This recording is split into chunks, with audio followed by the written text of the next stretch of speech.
కోదండ రామాలయం ఒంటిమిట్ట. శ్రీరామచంద్రుడు సీతా లక్ష్మణ సమేతంగా వెలసిన క్షేత్రమే కడప జిల్లాలోని ఒంటిమిట్ట. శ్రీ కోదండ రామాలయం త్రేతాయుగంలో సాక్షాత్తు ఆ పురుషోత్తముడే ఇక్కడ నడిచినట్టు పురాణాలు పేర్కొంటున్నాయి.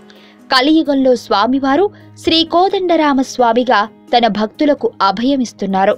శ్రీరామునికి అనుంగు భక్తుడైన ఆంజనేయ స్వామి విగ్రహం ఇక్కడ లేకపోవడం విశేషం. దీన్ని బట్టి చూస్తే ఆంజనేయుని రాకకు ముందే ఈ క్షేత్రంలో స్వామివారు విహరించినట్టు తెలుస్తుంది.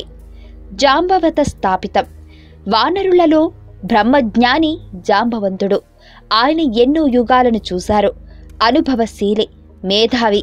శ్రీరామచంద్రుని దర్శనం చేసుకున్న అనంతరం సీతారామ లక్ష్మణ విగ్రహాలను ప్రతిష్ఠించారు. కొద్ది కాలానికి సజీవరాయ మందిరంలో ఆంజనేయ విగ్రహాన్ని నెలకొల్పారు.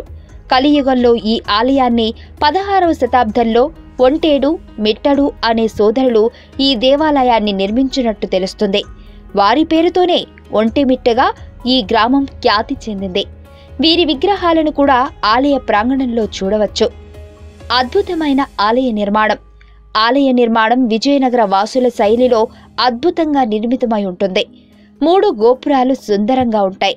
ఆలయం లోపల స్తంభాలు, గోడలపై సజీవమైన చిత్రకళను వీక్షించవచ్చు. విఘ్నేశ్వరుడు నాట్య భంగిమలో ఉండి భక్తులకు ఆశీర్వచనం ఇస్తుంటాడు.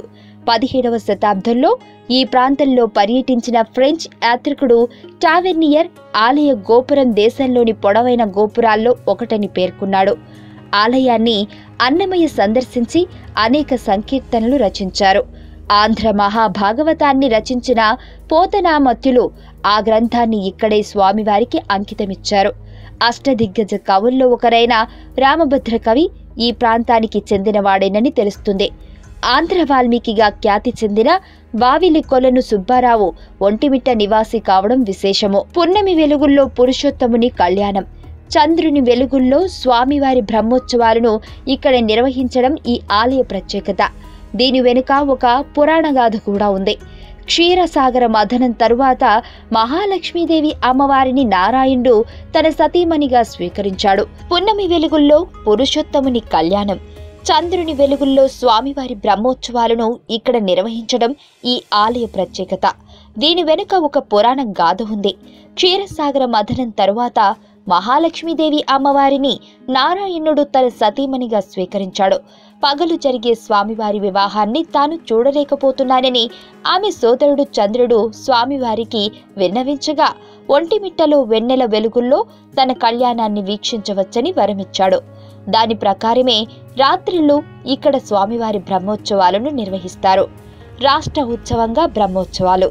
రాష్ట్ర విభజన అనంతరం కడప జిల్లాలోని ఒంటిమిట్ట శ్రీ కోదండరామస్వామి ఆలయంలో శ్రీరామనవమి ఉత్సవాలను అధికారికంగా నిర్వహిస్తారు. ఆలయ నిర్వహణ బాధ్యతలను కూడా తిరుమల తిరుపతి దేవస్థానం వారికి అప్పగించారు. ఎలా చేరుకోవచ్చు? కడప తిరుపతి రహదారిపై ఉంది. కడప నుంచి 26 కిలోమీటర్ల దూరంలో ప్రయాణిస్తే ఆలయానికి చేరుకోవచ్చు.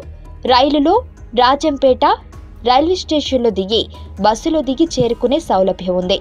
కడప రైల్వే స్టేషన్లో కూడా రైలు దిగి బస్సు లేదా ఇతర వాహనాల్లో చేరుకునే సౌలభ్యం ఉంది. తిరుపతి విమానాశ్రయం 100 కిలోమీటర్ల దూరంలో ఉంది. మీకు తెలియని మరిన్ని రహస్యాలను తెలుసుకోవాలనుకుంటున్నారా? అయితే సబ్స్క్రైబ్ చేయండి రహస్యవాణి.